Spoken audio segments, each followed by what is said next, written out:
And we're off. Welcome back to another episode of Dried Blood. Storm has been cleaning herself off. Yes. So, Cat into space. I want to pick up right where we left off. This is always like a fun little recap, talking about our best scenes, our favorite moments, but we just saw you get propelled like a small little rocket into the air, turned to an ice kitty popsicle in outer space. Tell me, what was that like? So, Storm has been wandering, trying to be reunited with her family. Because when she was very young, she got separated from her entire tribe, and she has been just like searching and making herself stronger and becoming this warrior, but also seeking like internal enlightenment. That's why she went the monk route. And so she, as she started to get like colder, the cold was setting in, and it awakened this memory of a childhood memory from the last time that she actually saw her family, because she's a snow leopard. There was snow involved in her backstory, and so as she got colder and colder, it sort of made her feel more at home and more happy. And when she closed her eyes for the final time, she imagined that she was right next to her tribe again. So she just went home. Oh, that's adorable. This makes me sad now. Yeah. I want to go cuddle with my pet at this moment. That's what I want to do. Be like, I'm gonna keep you warm forever. Things keep you warm for a minute. It's fine. But I love that. I love that because it's where in these moments of like final breath, it kind of shows like where our heart is, like what matters to us, and like trying to find home, trying to find family is such a beautiful thing. Now, on the flip side, Bonsai Baby, you had Grug really truly seeing himself for the glory that he is in a sense. Yes. And I love that as well. Like I'm very envious of this actually as a person, like to have that beautiful moment, be like, yes, I am the greatest wizard. Like I'd love to be able to say that on my deathbed, be like, I was the best. Just the best. I admire that. I wonder, how did you come up with that? Because that's just brilliant. Oh, well, actually, so Grog is a very lovable NPC I have in a lot of my campaigns, that he's just like gonna be there.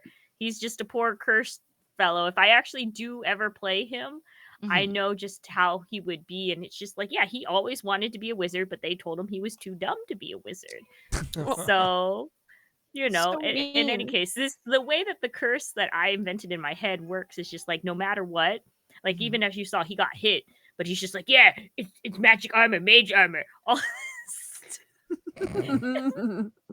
He just hears the spells and then just like writes, like remembers it, and then just like is what he knows is.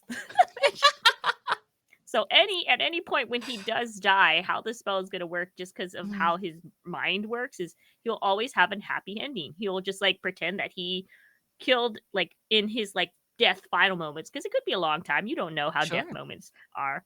Yeah. I just always written him to always have a happy ending in his head, no matter what.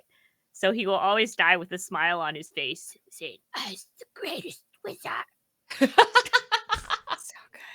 It's true though. It's true. I can't disagree at all. And I now firmly believe as long as you declare mage armor, it is automatically cast whether you know it or not.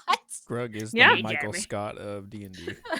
Yes. The power of positive thinking. Yes. So just say it out loud. I thought this was wildly creative. The two of you also used hero points quite uniquely. We're going to start with the magical jump that... The jump heard around the world. Yes, the jump heard around the world as you propelled yourself 50 freaking feet in the air to a spectacular height, and then gave us the most comical moment. Well, it just makes sense, because he's not actually flying. He's just like, somehow he muscled his way up into the like jumping on particles or something like that. It's so muscular, it looks like magic, but then like he actually cannot do magic. So he just what happens? He falls. He falls. Gravity. It works. That's how gravity works. I think that's the truest commitment to a character and a character's choice that I've ever seen. You're like, yeah, no, this is exactly what he would do. Like, you could have reasoned it like, oh, do you want to hop onto the chariot? Do you want to grab the wall of the arena? You're like, no, this is him. I love that. I was really hoping that's what Grug would do. When he said you were going to jump, I was like, please just jump and fall. Oh, yeah. No thoughts of doubt. Now, Sarah, on the flip side, you did not do a magical jump. You flavored this your own way. It just dropped out of the sky. Death from Yes. above. Just like, yeah. Just like I felt like, especially with her, like, well, cats have really sensitive ears and like they Sure. can hear stuff. And I was like, I feel like she's got this crazy magical flying hairball chariot, and like she's gonna like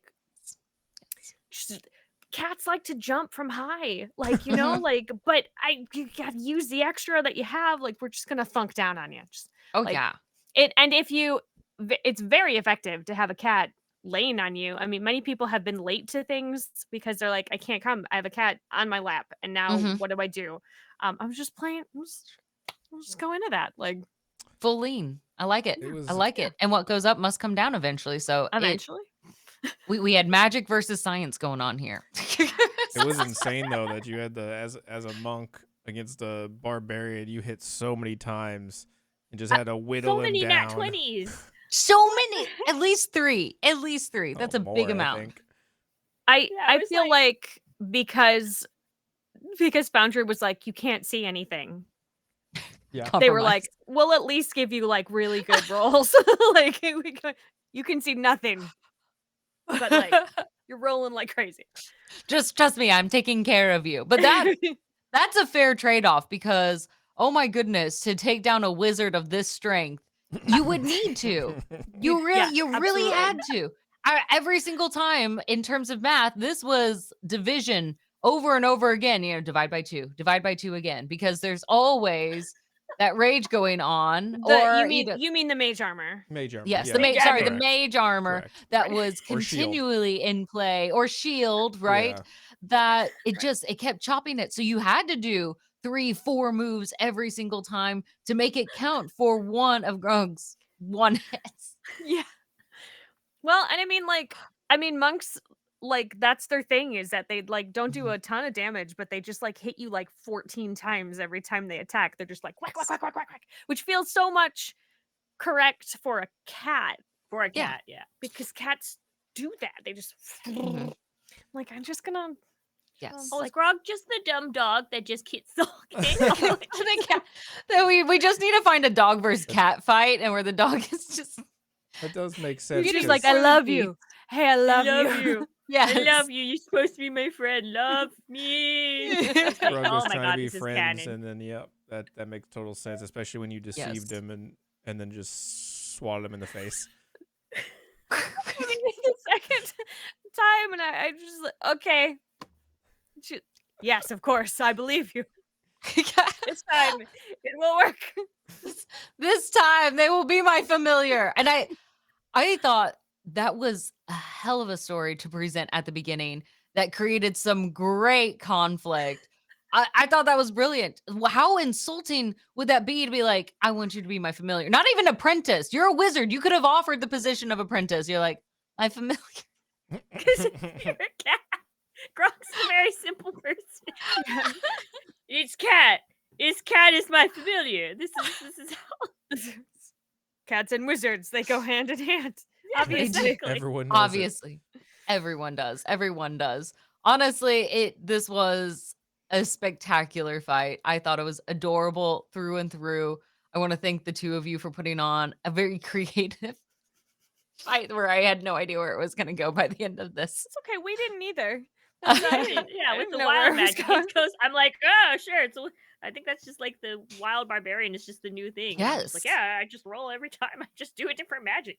Something different. I guess you never got to attack the siren, the chicken wing siren lady.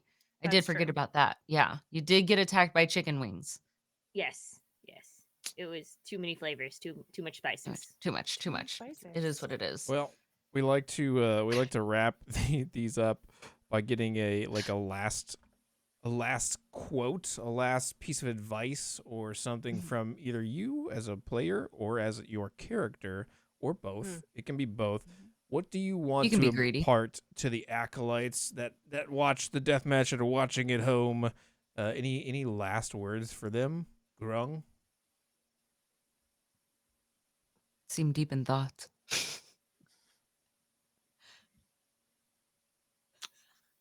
Always wash your hands. Straightforward, to the point. Beautiful.